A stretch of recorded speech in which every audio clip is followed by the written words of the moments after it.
De vol, Véronique atterrit à Casablanca. Première ville économique du Maroc, Casa cultive son savoir-faire en matière de chirurgie esthétique. À l'aéroport, Véronique retrouve Anne, une autre patiente. Elles sont immédiatement prises en main par Magali, une proche collaboratrice du docteur. Sa mission, faire preuve de psychologie, mettre les clientes en confiance. C'est elle qui les conseille, les accompagne, les chouchoute et leur concocte un séjour à la carte.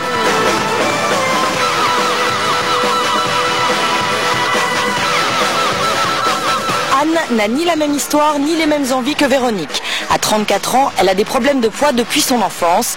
À force de faire le yo-yo, Anne dit avoir perdu 2 tonnes en 30 ans. C'est une histoire de 30 ans d'obésité, un régime avec 50 kilos en moins et un costume qui est trop grand aujourd'hui.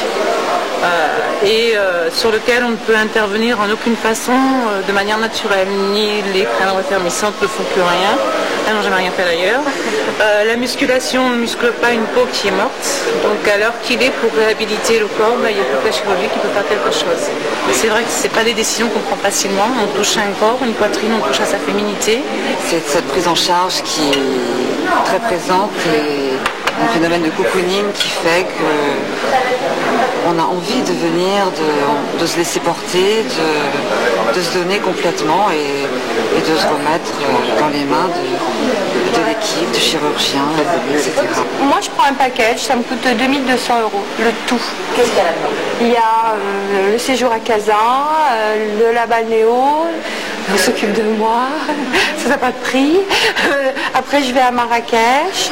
On est aussi des consommatrices. Là on ne parle pas d'une appendicite ou d'une grève de rein. Véronique et Anne ne sont pas des cas isolés. Maroc, Tunisie ou Thaïlande, de plus en plus de Françaises changent de continent pour aller se faire opérer. Les autorités marocaines ont senti le filon et militent activement pour l'essor de ce nouveau marché.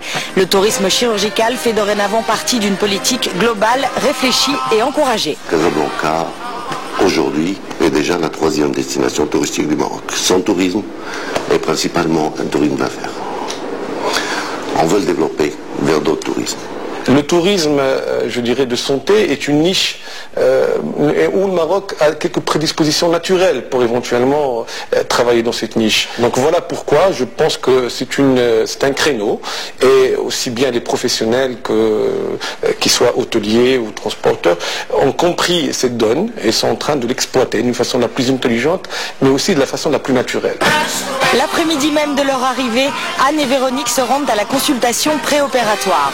Elles découvrent la plaque très parisienne de leur docteur, un docteur qu'elles n'ont jamais vu. Et voici l'homme qui va les opérer. Pour la première fois, il se serre la main. Jusqu'à aujourd'hui, seul le téléphone et Internet leur avaient permis de communiquer. Là, je me suis bien renseignée parce qu'il y a bien écrit Collège français de chirurgie plastique. Ouais. Et j'avais bien demandé, moi, si ces monsieur avait fait ses études en France. Et c'est le cas, c'est marqué là.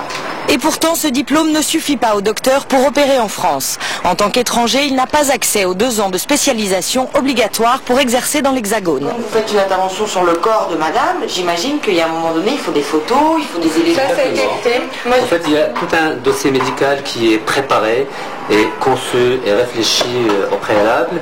Il y a une première consultation, si on veut, téléphonique au préalable. Donc j'essaie de comprendre un peu ses désirs, ses craintes. Je lui explique un petit peu ce qu'on peut lui proposer. La consultation à distance. Alors ça ne remplace pas une consultation en fait, parce que rien ne remplace une consultation entre le médecin et sa patiente. C'est des contacts au préalable. Alors qu'est-ce qui vous dérange? Je ne veux pas faire de régime. Vous voulez pas? Non. Bon. D'accord, alors là on peut absolument aspirer toute cette graisse en totalité, là, à ce niveau, et on peut, vu la qualité de votre peau, s'attendre à un bon résultat. Nous avons demandé l'avis des autorités médicales françaises. Le professeur Rigbourg est président du Collège français de chirurgie plastique, un collège dont le docteur Guessous est bien diplômé depuis 1997. Si sa compétence n'est pas en cause, la distance qui le sépare de ses patientes pose problème. Impossible d'assurer les rendez-vous préopératoires. Une première consultation est faite dans un but d'information. Cette information est réclamée à juste titre par les juges en France. et que cette consultation doit être suivie d'une deuxième consultation qui, elle, va déterminer les modalités techniques. Elle peut d'ailleurs être suivie d'une troisième consultation s'il le faut. Or, en l'occurrence, je vois difficilement qu'on puisse poser les mêmes questions en tête-à-tête ou par le biais d'un média quel qu'il soit.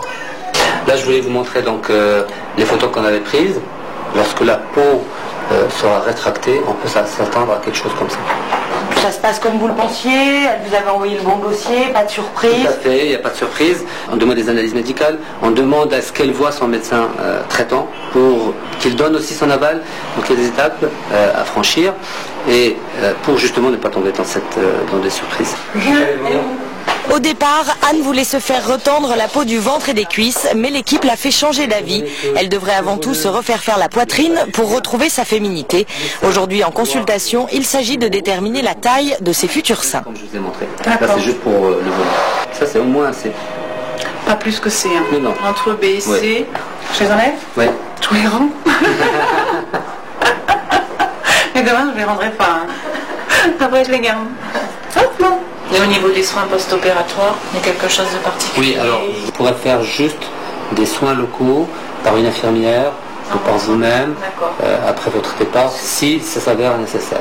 C'est un peu l'angoisse de temps en temps des patients, justement. Parfois, j'aurais peut-être envie de vous voir. On ne peut envisager de faire des interventions dans ce contexte-là que dans des cas particuliers de chirurgie esthétique légère.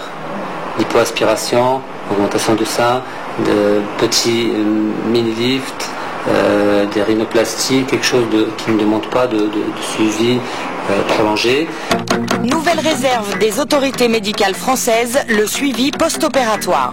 Il est clair qu'une opération, même si elle est parfaitement exécutée, je peux citer une expérience personnelle.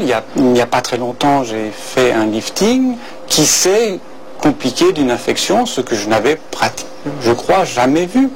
Je l'ai vu personnellement pendant 3 semaines en lui faisant le pansement personnellement. Il ne me paraît pas très possible de faire la même chose si c'est quelqu'un qui habite à 3000 km de là.